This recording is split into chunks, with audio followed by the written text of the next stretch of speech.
அண்ணாவா?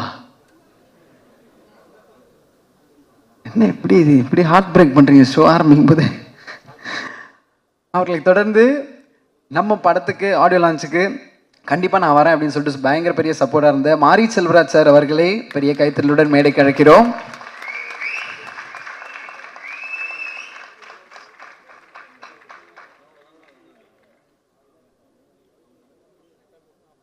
Thank you sir, thank you so much. And நம்மளுடைய hero நிறைய பேர் அவருக்காக காத்துட்ருக்கீங்க அப்படின்ற தெரியும் நல்ல கைத்தறலோட அதர்வா ப்ரோ அவர்களை மேடைக்கு அழைக்கிறோம்.